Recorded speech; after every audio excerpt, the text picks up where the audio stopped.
Hi everyone, it's Joyce here. This is not Kyle from All Media Reviews. I've actually taken over his channel just briefly for this one video. As it's been known, Michael Nesmith of the Monkees passed away this Friday at the age of 78. If you don't know, I'm a huge Monkees fan, but my favorite Monkee definitely is Michael Nesmith. I'm still speaking of him in the present tense because it's still a shock.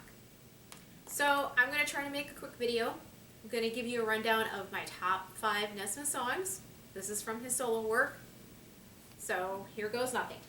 Alright, so number 1, I'm going to start with, this is Loose Salute. This is the second album in the trilogy. Of course there's Magnetic South and Nevada Fighter, but Loose Salute is my favorite out of the 3. My top song off this LP is Tango Amor, which is a song that is both sung in Spanish and English, and that's probably why it's my favorite. However, Lady of the Valley and Hello Lady, which are the last 2 songs that close out this LP, are stunning and absolute faves as well.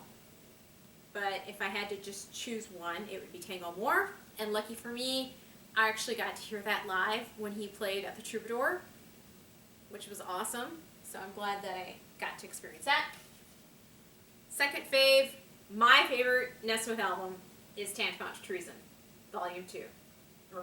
It's Tantamount to Treason, Second National Band. That's why, not Volume, yeah, there's no volume. It's Volume 1, there's no Volume 2, but it's the Second National Band. Favorite song? Do yourself a little bit of justice and go Google, YouTube, Wax My New. Best Nesmith song ever that was never written by him.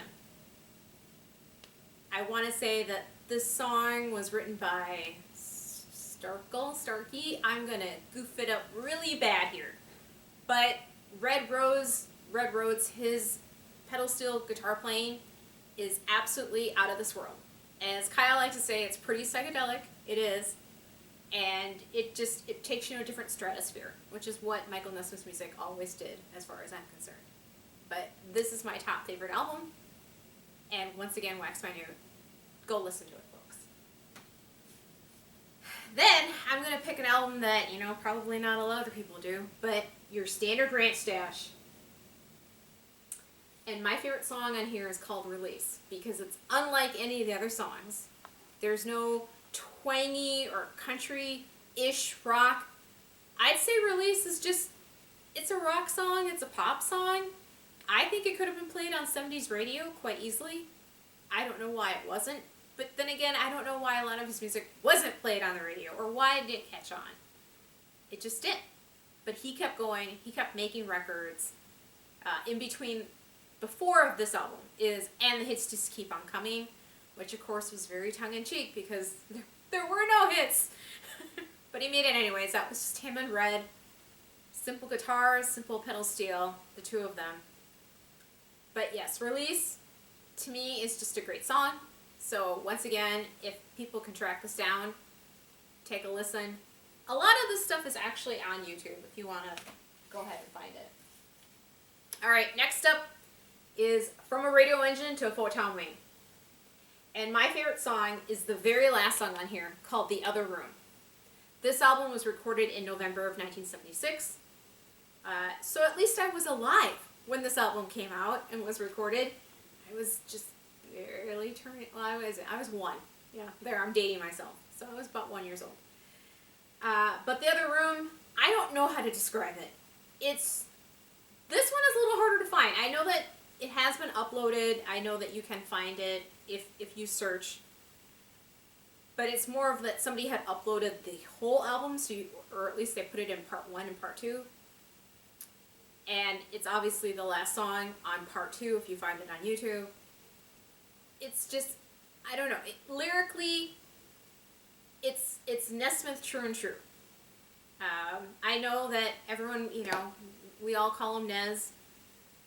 As I was saying earlier today, I've always just called him Mike. He's going to be Mike to me forever, and that's the way it is. So, yes, Nez. Yes, Papa Ness, even. But just Mike. Mike will do. And the last one here, which I'm actually going to kind of cheat, but this is a compilation. This is the newer stuff. This came out, I want to say, in '89. Yes. So a lot of the songs that are on here were actually featured on television parts, and part of them were on Infinite Rider. So of course that's in true connection to Elephant Parts, so everything's all tied together. But basically it's television parts plus Infinite Rider plus 3 songs that never got released before. Tanya, Fostermore Diner, and I forgot what the third one is. But anyways, why I say I'm cheating is because Karaoke, which is on Infinite Rider, is also on here. But this version, the way it was either remixed, probably, to me, is much better. So if you're going to listen to any version of Karaoke, I'm not going to suggest listening to the original. I'm going to suggest that you listen to the one that's on the compilation. So those are my top 5 Nesmith songs from at least a few of my favorite albums. I mean, I have basically the whole collection: Infinite Rider, Magnetic South, Nevada Fighter. I'm just going through this quickly. This is the radio special promo that was done for Infinite Rider. This was the compilation that did get made, and yeah, there's still a sticker on here. I found this. This is sealed. I've never opened it, so I've not played this on my turntable. Of course, this is Live at the Troubadour, which both Kai and I were at, and another friend of ours, John, which you can actually hear him on. Yes, so that's great. Of course, the 7A BBC collection, Wichita Train Whistle Sings, which is all instrumental. And the hits just keep on coming, as I said. The Prison, so this is just like the standard one. Live at the Palais. Michael Nesmith with Red Roads, Cosmic Partners, that was also released by 7A. And then, of course, the deluxe edition of The Prison, which, you know, actually has the whole booklet. You can see it is signed. I am fortunate enough that I actually had a lot of my things signed by him. I did get a chance to meet him in 2013 when he was on that tour. I was part of the Conversations, which is basically a handful of fans. Got to meet him. The cost of that was $25, I believe. Yes, so I got up early in the morning trying to get a ticket. Kai tried to get 2 tickets, failed. Then I decided, let's just do 1 ticket. And yep, I got that 1 ticket, which is where I got this handmade bracelet, which basically says Michael Nesmith.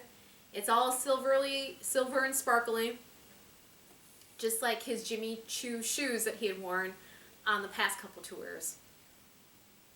So apparently Nesmith really loves sparkly things. And of course I have this wonderful photo, but just wanted to throw that out there of this is my Nesmith collection. I don't believe I own Tropical Campfires on vinyl. I don't know if it ever came on vinyl or if it was ever reissued on vinyl. I do have the CD, but I don't know. I was trying to dig out all the Nesmith, basically all the albums that I thought I had or that I could find, and perhaps at a later video I will delve in much deeper into all of these albums with, you know, more information, track listings, my thoughts, ideas, but I just wanted to make this quick video before I decided not to, and it truly is a loss. So I'm going to sign off here before I start to cry, but thanks everybody, and thanks Mike. Bye everyone.